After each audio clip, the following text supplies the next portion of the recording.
A man, on the brink of death, swings open the fridge door and scrapes together the last bits of ice, shoving them into his mouth. For a moment, he feels a bit better, but it's not enough to quench his thirst. Next, he heads to the fish tank, pokes at the saltwater fish, and realizes he can't drink that either. Not even the pool water is fresh. He can't believe in this huge mansion, there's not a drop of drinkable water. Suddenly, he spots the flowers the homeowner planted and thinks, where there are plants, there's gotta be water.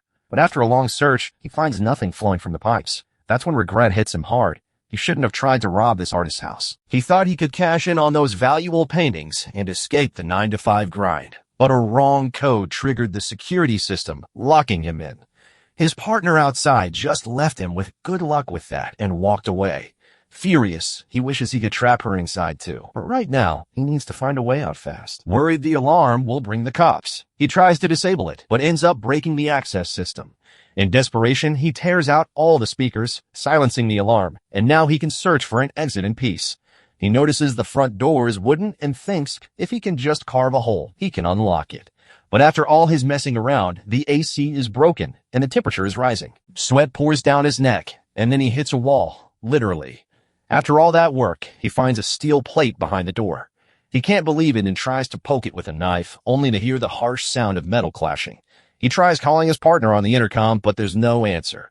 He realizes he's been completely abandoned, but he quickly shakes it off. He has to escape and teach that partner a lesson. Luckily, there are some expired snacks in the fridge to hold him over. He scrapes the mold off some cookies and adds a spoonful of caviar. Dinner sorted. Then he crashes in the bedroom. The next day, he wakes up and looks for a way out. He checks the computer desk, but finds no internet, and the phone's dead. All he sees are some confusing art pieces and sealed windows, but he doesn't give up. While searching, he discovers a hidden door in the closet.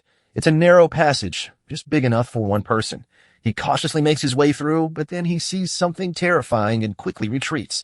But what if there's an exit? After gathering his courage, he goes back in. Inside, he finds a body, only to realize it's just a model. He wonders what goes through an artist's mind to display a model like that on what looks like an altar. But it's just a dead end, no exit. Suddenly, he spots a woman on the surveillance feed. She's the housekeeper. He rushes to the front door and pounds on it, hoping she'll hear him, but the soundproofing is too good. He's shouting his lungs out, but she doesn't hear him. So he writes a desperate note and tries to slip it under the door, but the mansion's ceiling is too tight for even a piece of paper. He watches helplessly as she leaves. The next day, he wakes up, splashes some pool water on himself, and sits there, unsure of what to do. Then he glances up and sees the ceiling is made of glass. It's like a lifeline. He figures if he can just remove one panel, he can climb out. He gets to work, using all the furniture to build a makeshift ladder, tearing fabric from the chairs to tie everything together. He tests it for stability and feels confident it can hold him. But when he climbs up, he realizes he's still too far from the ceiling. So he drags out the bed frame and even rips down $1 million curtain to use as a rope. Finally, he can reach the ceiling. He knocks on the glass and finds it's tempered. Breaking it is going to be tough. He decides to take the whole frame down instead. He smashes a $5 million planter to grab 2 similar-sized shards, ties them together with rope and tape, and makes a pair of makeshift goggles. Everything's ready. He just needs to get that glass frame off to escape. Soon, he chisels a hole, only to find screws inside. He searches the room but can't find a wrench. Thinking quickly, he dismantles a $300,000 wooden chair and makes a wooden wrench to fit the screws. But it breaks after a few turns. Not giving up, he makes a sturdier one. This time, he manages to unscrew one. But there are 12 of them. It's going to take a while. So he keeps at it, making a new tool every time one breaks.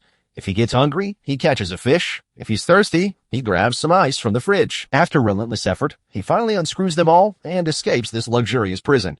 As he leaves behind a piece of art. If you want to see more crazy adventures like this, don't forget to subscribe.